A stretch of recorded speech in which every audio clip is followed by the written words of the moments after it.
Ideas by themselves don't make a creative economy.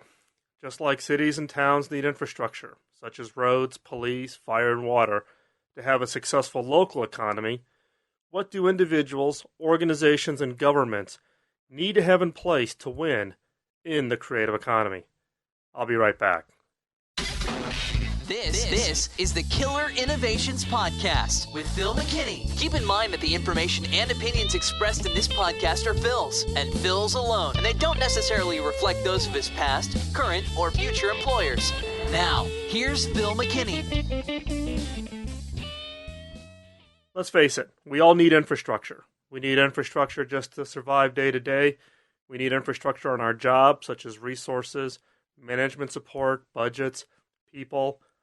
So infrastructure not only is there to support us, but it actually enables us. It allows us really to be successful. It's such things as having best practices, having the handbook to tell you how to do certain things, to have mentors on the job. In the case of infrastructure for towns where we may live, what do we look for? Best schools, public transportation, good shopping, access to clean water. Whatever the objectives are, whatever the infrastructure is important to us, we all look for it. But what is needed as infrastructure to win in the creative economy? Now, what I've done is I've taken a list or combined a number of lists that I've come across to boil it down to what I think are the top 10 items. So these are the 10 items that should be in place if you truly are going to win in the creative economy. First off, and if you've been a regular listener to this podcast, this is going to sound like I'm beating on the broken record, but this is 1, establish an innovation-friendly education system. As I've said many times before, the education systems today that are out there, at least the ones that I've been familiar with, have literally beat creativity and innovation out of the students. We need to go back and rethink, what does education really mean when you talk about the creative economy? And it's not just about teaching students on how to be artists or musicians. It's really equipping them with the skill sets. Just as we give them reading, writing, and arithmetic, we need to give them creativity. We need to get them innovation, because the creative economy is not going to be just about the ability to learn a practice or learn a process and repeat it. In those cases of jobs, they are moving offshore. Programming, call centers, forms processing. It's really the ability to unlock the natural creative skills of students and eventually those workers that are in day-to-day jobs that's going to allow any region, any city, any country to truly win in the creative economy. 2, establish a set of bold, outrageous goals to focus the research and investment. Now, back in the 50s and 60s here in the U.S., it was all about the race for the moon. And when Kennedy laid out that bold, outrageous goal for us to be in the moon by the end of the decade going into the 70s, it allowed for a lot of focus on R&D dollars, what was happening in universities, and what was happening in private industry. Now, the result, however, has been that there's been literally millions of jobs created. There's been an entire economy that was created, a level of scientific expertise, of engineering resources that all came out of that. Universities creating engineering programs that have now gone on to train into other fields. You need to establish a set of bold, outrageous goals, or what I call BOGs, to focus the research and investment. Next is you need to strengthen the links between research and industry. Now, early in my career, I really thought that there was going to be this phenomenal opportunity to take R&D out of universities and commercialize it.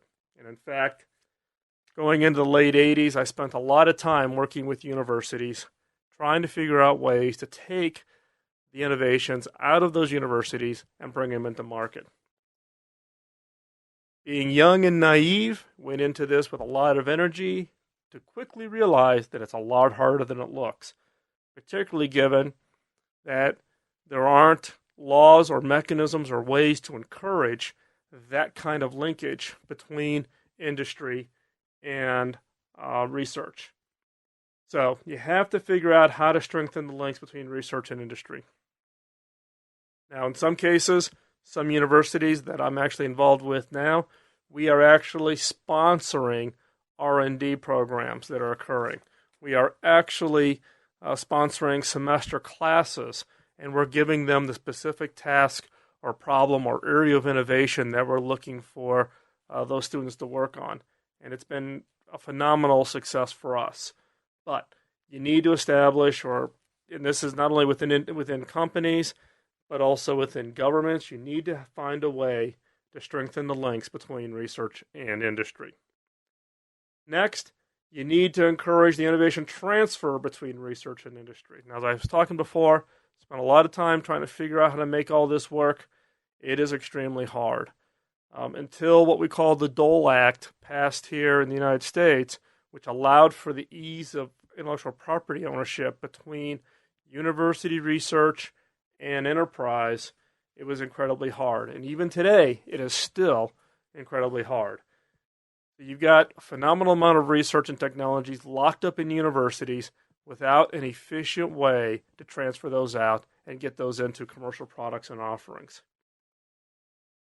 Next, and this is a big one, you need to provide some form of R&D investment incentives, tax incentives, however you want to think about it, to encourage investment.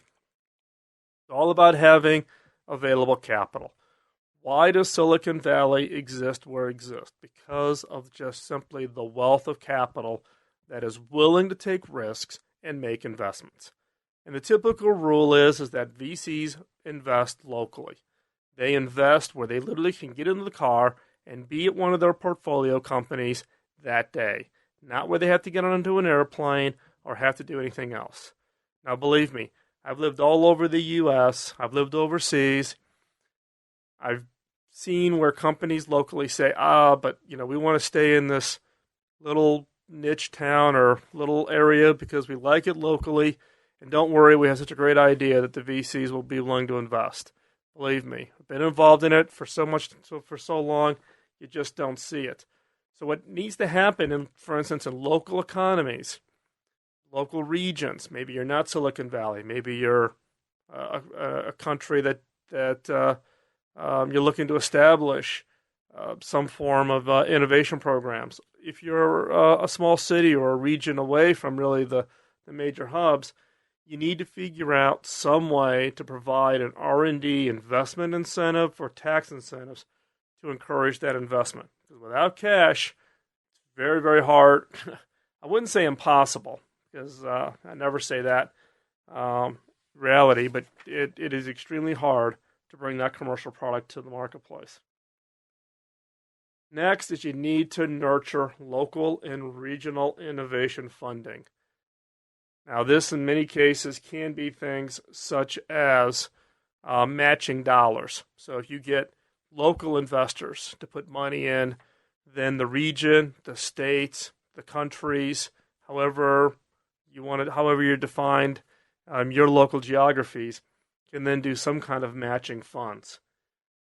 Now, I've seen this work very, very well here in the U.S. particularly, and I've seen it work in economic development zones overseas. I've also have been involved in securing funds or matching dollars from the World Bank for core infrastructure, for telephone infrastructures into sub-Saharan Africa in the 90s. And I've seen the impact that that's had on local economy. It works. You need to think through the process. You need to figure out what is the right match and how do you measure success. But you also have to recognize that governments, regions, cities, they're not the right people to make the decisions as to which investments they should make. You need to partner with those that are in the risk capital markets in order to help make those decisions, to get the right returns, to put the money in the right place, to make the right bets. But you need some way of nurturing local and regional innovation funding in order for this to be successful. Next is you need to support innovation development through public and private procurement. Now, This is an area actually where the U.S. government has done extremely well. So here in the U.S., for instance, we have what we call SBIR, Small Business Innovation Research Funds. So problems are defined by different parts of the U.S. government where they need a solution, typically something that's fairly challenging on the technical aspects or things that they need very quickly, short cycle time. And they'll issue an SBIR. Now, this is aimed specifically at small businesses. So this is an excellent venue for small businesses where you've got really creative individuals, great resources from a standpoint of expertise, but maybe not a lot of money. You can actually propose your solution to the problem, and the government then would actually make a small business innovation research grant funding to you that you would allow to be used to create the solution. So this is one example. I'm sure there's other parts in the world that are doing something similar to that, but this is a situation where the government's going to go buy something. They need this solution, and they specifically structure it as an innovation program in order to try to encourage small businesses, individual inventors to propose their ideas. So you're not up competing against the big guys. These are allocated specifically towards individual inventors, small businesses, etc. And then next, you need to ensure a proper and appropriate protection for intellectual property. Now, there's a lot of battles and arguments over IP and IP ownership and who should have the right to make those investments or get the returns, license them, get return on those investments, whatever those arguments are. The reality is it's all about incentive. It's me as an inventor coming up with an idea, knowing that if this idea really takes hold and that somebody's really going to take this product and it's going to find its market, that I'm going to have some way of reaping the benefits, reaping the reward for my ideas. Without that linkage of incentive, what encouragement other than goodwill is there to come up with more and more ideas? And I think that's why you see certain economies today that are really driving or really showing quick growth towards this creative economy are those areas where governments are structured in such a way where people can keep the rewards that they get. And so part of this is not just appropriate protection of IP, but also to make sure that there's the appropriate incentives, meaning that if I create the intellectual properties and I go through the process of protecting it, whether it be trade secrets, copyrights, patents, whatever, that I'm going to get the reward for the effort in coming up with that idea. Now, if you've been counting, you'll notice that there's only 8 listed so far. So where are the other 2? That's where you come in. What would be the other infrastructures needed for individuals, organizations, and governments to win in the creative economy? So what would be the other 2 that you would add to the list? So log into killerinnovations.com, and on the comments to the show, give the other 2 you would add. So in the show notes, click on comments, and you can add the 2 that you think ought to be added. So I've come up with the first 8. For some reason, everybody thinks that there ought to be 10. The lists always are 10, So I've come up with the first 8. Your job is to come up with the next 2. So here's your chance. And here's really is your chance, because a number of private and public institutions, government agencies, listen to this podcast and log on to look at the show notes. So here's your venue to come up with what you think infrastructures are needed. Because like I said, I have a number of private and public institutions that specifically listen to this podcast, and they don't participate in many cases in the Killer Innovations community, but they pay attention to what is said. So here's your chance. I've come up with the first 8, come up with the next 2. Log on to killerinnovations.com and post your 2 ideas to come up with a total of 10. What would be the 2 infrastructures needed to win in the creative economy?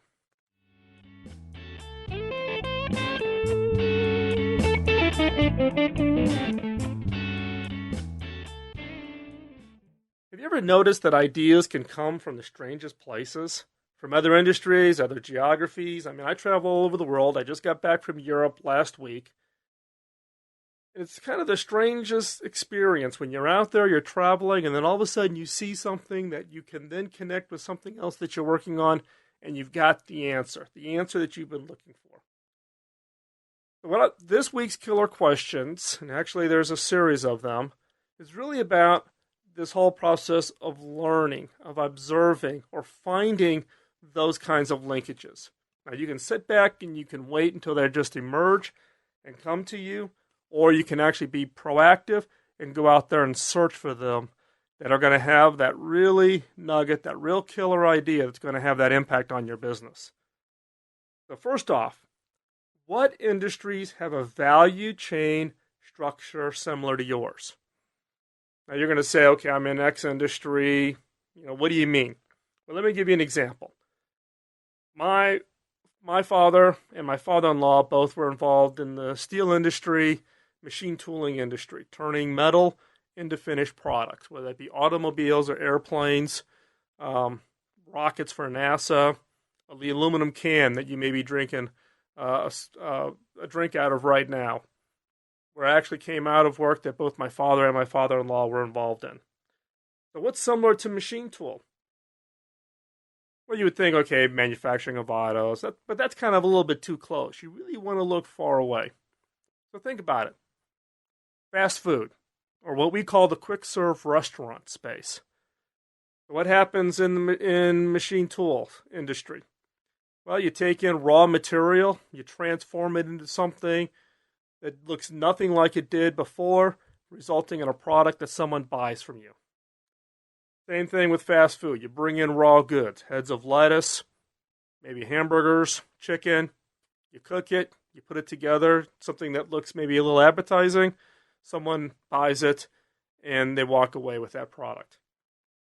So look through what industries have a value chain structure similar to yours. And don't get hung up on looking ones that are yours and maybe the ones right next door.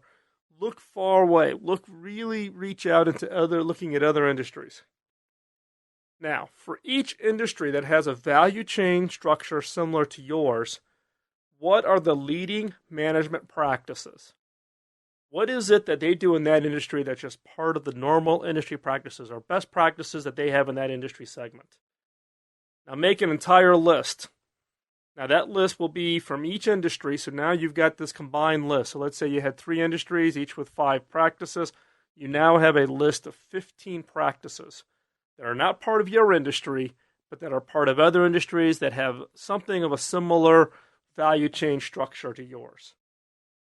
And then for each of these management practices, come up with 10, not 9, not 8, but 10 ideas for your business on how to apply this practice. So I'll go through this again. What industries have a value chain structure similar to yours? For each industry, what are the leading management practices? Make an entire list. And then for each of these management practices, come up with a minimum of 10, not 9, 10 ideas for your business on how to apply this practice. And I think out of that, you will find at least a handful of killer ideas that you can apply immediately.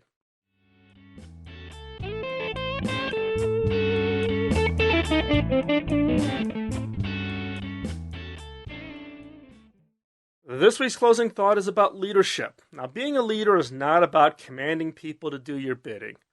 I know a lot of people want to get into that first management slot, and then all of a sudden they get into this little bit of a power kick. It's not about getting people to do your bidding and then sit back and think that you've now hit easy street. It's all about change.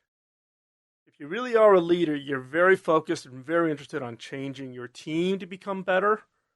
Just as we talked in the last podcast about how to create a high-performance team. How to change you. Because guess what? When you move into that management ranks, you realize how little you really know. So how do you change you so that you can be someone others will follow? And then how do you change your organization? How are you going to change the organization to win? So So what's your role as a leader with your team to change the organization? Then how do you as an individual citizen within your respective countries, how do you change your government to be better? Now, your role as a leader in each of these is different. Your role in changing your team, the changing of you so that you can become a leader, the changing of your organization, the changing for you as a citizen and how you change the government to be better. And like I said, each of those roles as a leader is different. Henry Wadsworth Longfellow said it best. In this world, a man must either be an anvil or a hammer. Now, those are profound words. Now, when are you an anvil and when are you a hammer? And is it at the appropriate time?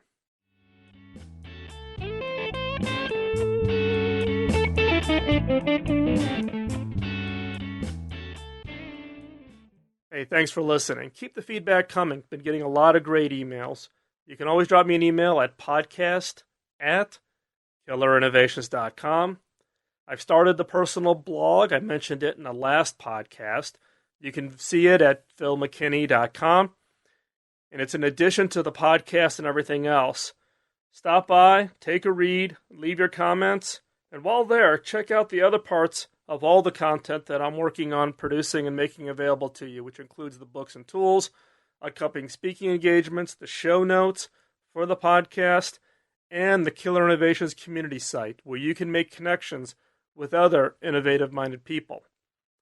While I was in Europe last week, I met up with a few listeners. I really do enjoy getting a chance to meet with the listeners face-to-face. So if you're in an area where I'm going to be visiting, and you can find out by visiting the blog, send me an email at podcast@killerinnovations.com, and I'll make every effort possible to try to get face-to-face. We have 2 winners for the Killer Innovations podcast promo competition. One is a video, which is very, very funny. And the other is an audio promo, which is more like about a 15-second commercial for the podcast. If you want to see the video or listen to the audio, visit killerinnovations.com. Now, I've also gotten a lot of other kinds of ideas and other kinds of formats. So I'm probably going to open up a second round of this competition. Not right now, but in a little bit of time.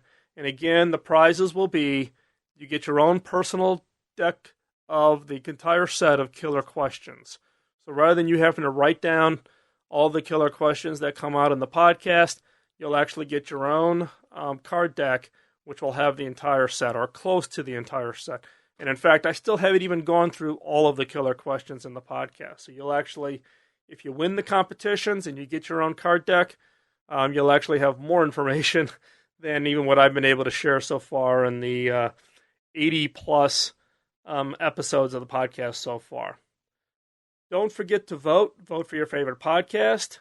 Easiest way to vote for Killer Innovations is to visit killerinnovations.com and look for the vote box on the right-hand side. Thanks for listening. I really do appreciate all the listeners out there. I also really do appreciate all the kind words and encouragement.